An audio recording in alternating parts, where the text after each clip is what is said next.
Good evening, ladies and gentlemen. I'd like to first say thank you to the organisers of this event. Thank you to the Slovenian government for allowing it to be put on.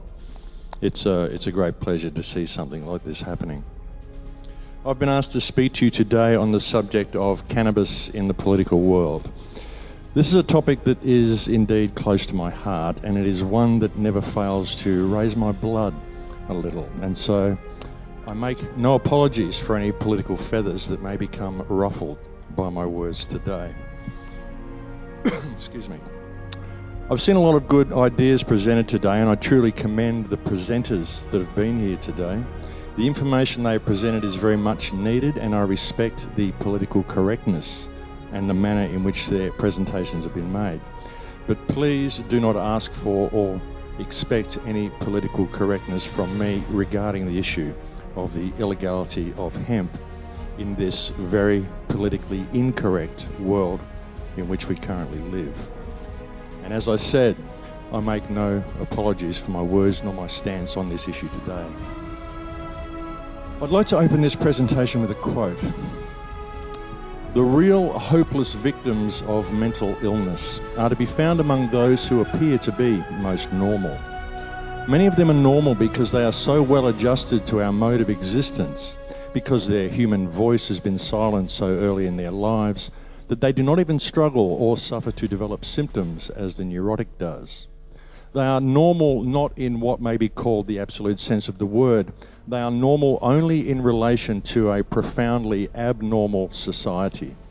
Their perfect adjustment to that abnormal society is a measure of their mental sickness. For these millions of abnormally normal people are living without fuss in a society to which, if they were fully functional human beings, they ought not to be adjusted. That quote was made by Aldous Huxley, the author of the book Brave New World, just a few short years before his death in 1973.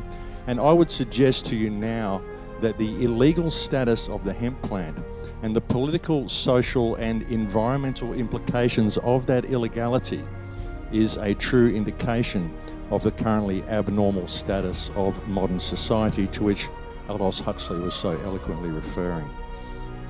When one looks at the myriad of uses for the hemp plant and the benefit that it has been to humankind throughout history, and this has quite literally been virtually throughout all of recorded history, and I'd really like you to just breathe that in and let it sit with you for a while, ladies and gentlemen. Just think about it. Throughout all recorded history, this plant has been used and has been demonstrated to be a massive boon, not only to humanity, but also to the environment. When you really take in that one simple fact, and then you step back for a second to take in and to truly absorb the reality of its current illegal status and the true implications of what that means, well, that's when things begin to get a little bit ugly, because that is when you begin getting into areas that people simply do not like to discuss. And I tend to do that on many occasions. Because what is the illegality of hemp, apart from being ridiculous? And it is ridiculous, as I'm sure most of you here in attendance already know. I mean, just take in the big picture here. On one hand, we have alcohol and tobacco, both of which kill tens of thousands of people every year, and these are both legal, along with some of the most pollutive industries on earth, I might add, all legal. And then on the other hand, we have hemp, a simple natural plant, a plant from which it just so happens we can make the best quality paper and fibre products, particle board, building materials, hempcrete, plastics and cellulose products, fabrics, essential oils, foods and medicine, and on and on. You have seen some of the myriad of uses for this plant just in the short time you spent here today. It's a plant that will grow virtually anywhere with a minimum of attention. A plant that grows to full maturity in 3 months with no need for special fertilizers, and that naturally improves the soil that it grows in. It's a plant that has quite literally served as mankind's companion plant throughout all recorded history, and in all that time has not been responsible for the death of one single person ever in its 5,000 years of recorded use. And this plant is, by law and decree, illegal. And we are told that this must be so because of concerns for our safety, no less. When you truly step back and take all of that into account, the illegal status of hemp virtually defines the literal definition of the word ridiculous better than any dictionary ever could. Indeed, when one truly looks at the issue from the correct perspective, ridiculous is simply the default conclusion regarding the matter. And so the question must be asked, why then is this plant illegal? And the reason is because were it legal, it would instantly free mankind from the financial shackles of some of the biggest, most pollutive and most profitable corporations in the world today.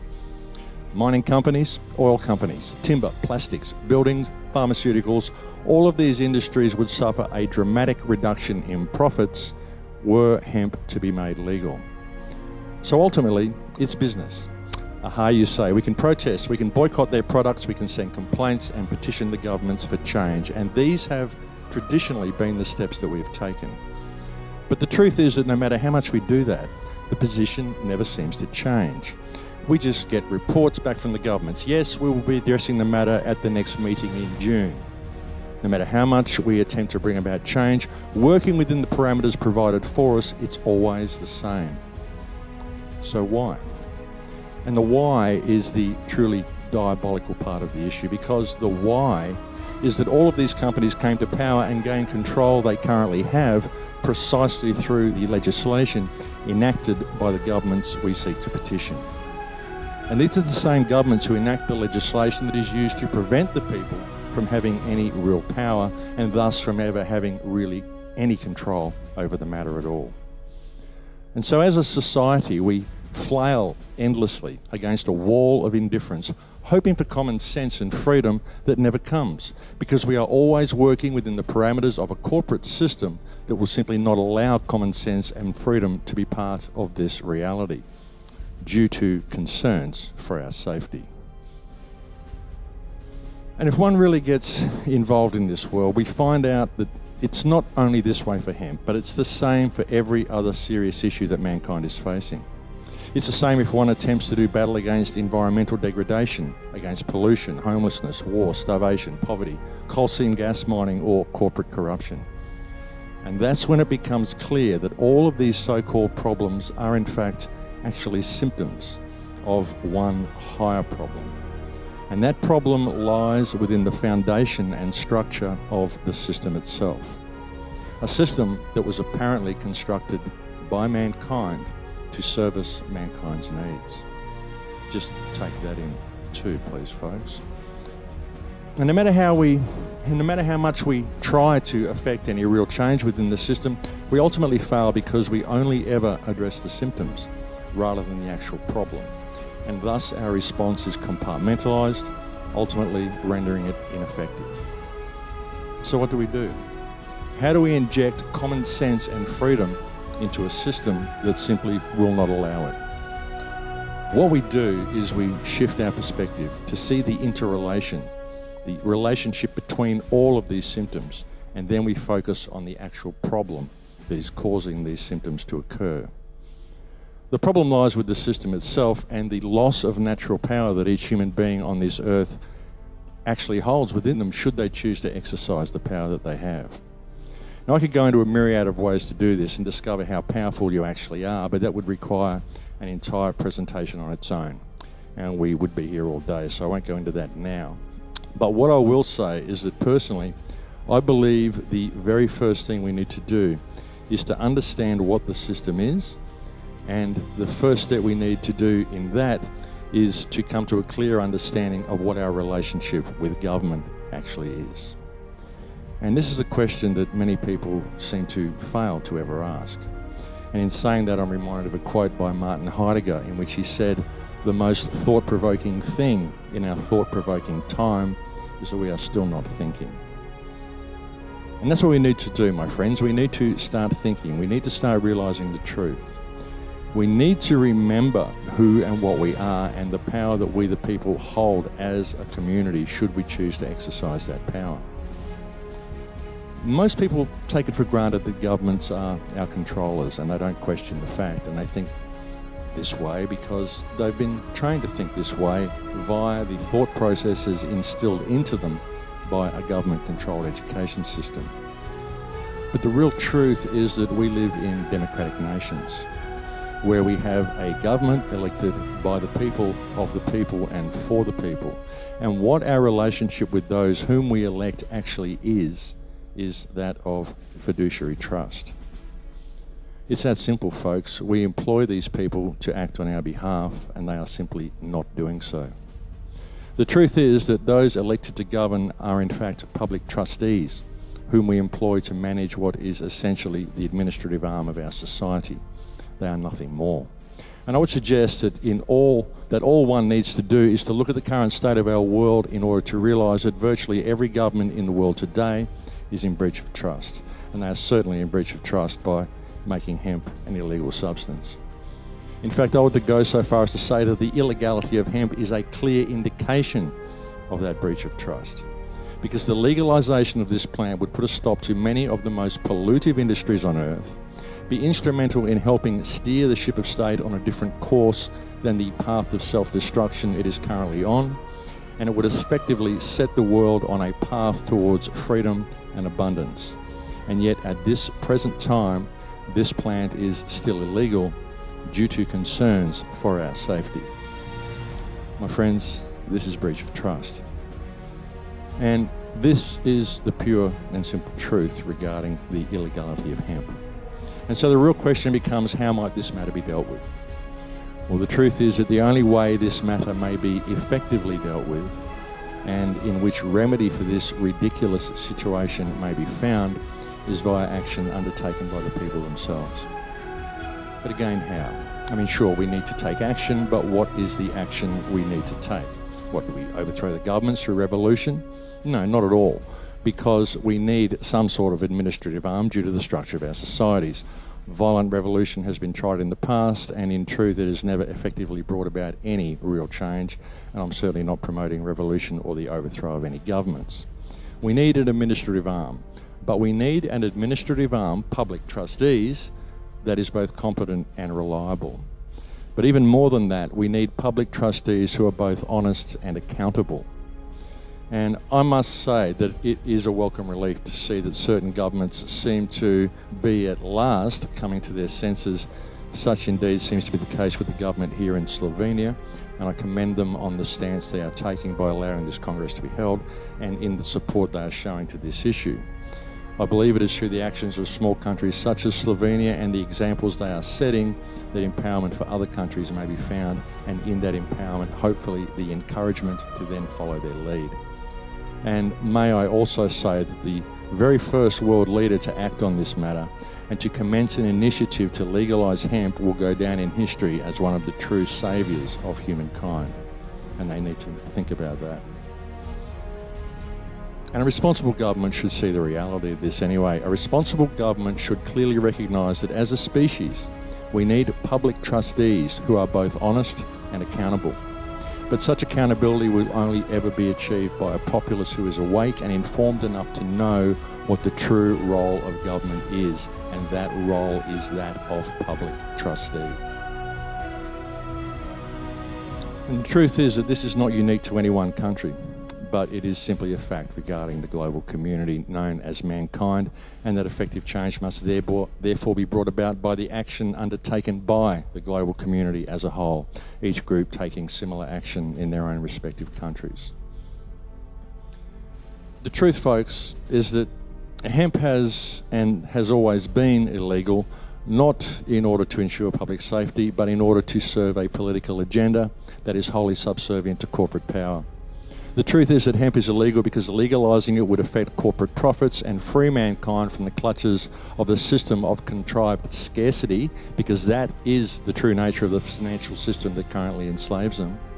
The truth is that hemp is illegal because the system that we currently have in place is not designed to service the needs of the people, but is designed to service an economic model that places the needs of corporations, the needs of the economic model, above the needs of everything else, and that views mankind as the most expendable thing that exists within the parameters of this system. Hemp is illegal because under the dictates of the current political model, the entire human experience has been reduced to commerce, and our Mother Earth has been reduced to a resource to be used for corporate profit in order to support an economic model that does not service the needs of either humankind nor the earth we live upon in any way, shape or form. I believe that an end to the prohibition of hemp can be achieved. But the truth is that it can only and will only ever be achieved through action undertaken by the people themselves.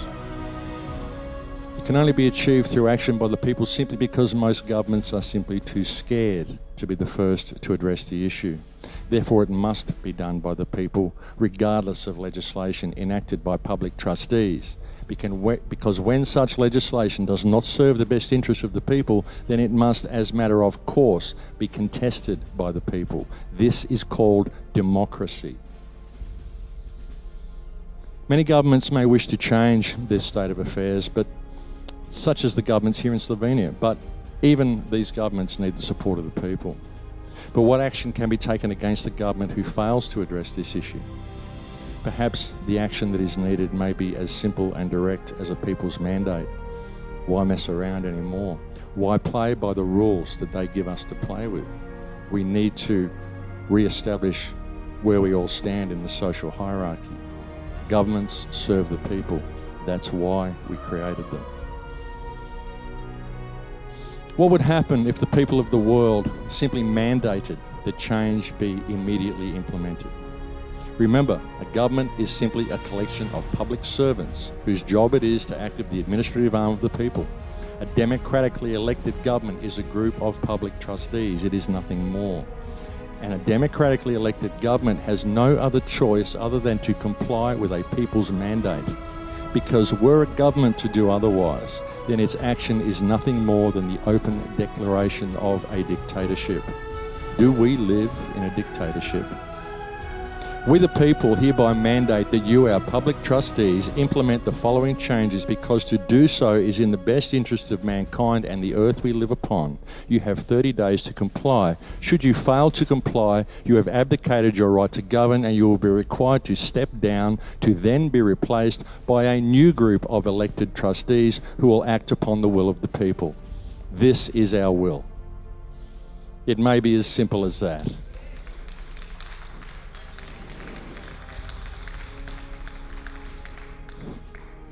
A people's mandate circumvents government bullying.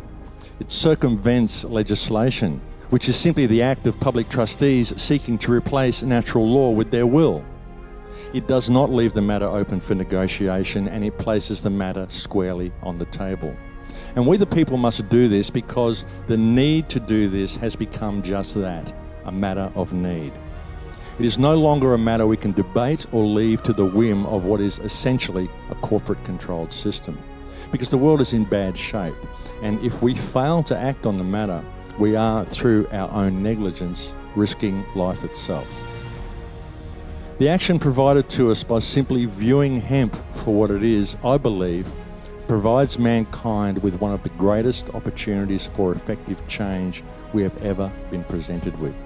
And the benefits of this plant that this plant holds for mankind is quite literally providing this opportunity to us on a silver platter, should we choose to act. I sincerely believe it is high time for the conscientious people of this world to take the matter in hand, stand in the power of our community, and peacefully, politely, and non-violently simply do what needs to be done. As I previously said, I do not desire to overthrow any governments. I do not even desire the arrest of criminals within various governments who had ensured that hemp has remained an outlawed plant. All I desire is accountability and a return to some sanity regarding the issue of hemp and the political agenda served by its currently illegal status.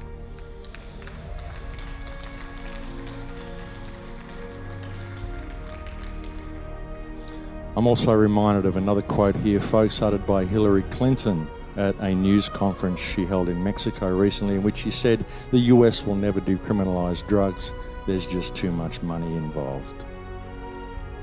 People sometimes let the cat out of the bag, don't they? And look, I'd like to end for you now with, and I'll take some questions after this if there's any questions online. I didn't really prepare a long speech because I thought we would have a few more people here, but I'm very, very grateful for the crowd that has come. I'd like to finish with this quote now by Howard Zinn. Civil disobedience is not our problem. Our problem is civil obedience. Our problem is that people all over the world have obeyed the dictates of leaders and millions have been killed because of disobedience. Our problem is that people are obedient all over the world in the face of poverty and starvation and stupidity and war and cruelty. Our problem is that people are obedient while the jails are full of petty thieves and the grand thieves are running the country. That is our problem. Thank you for listening.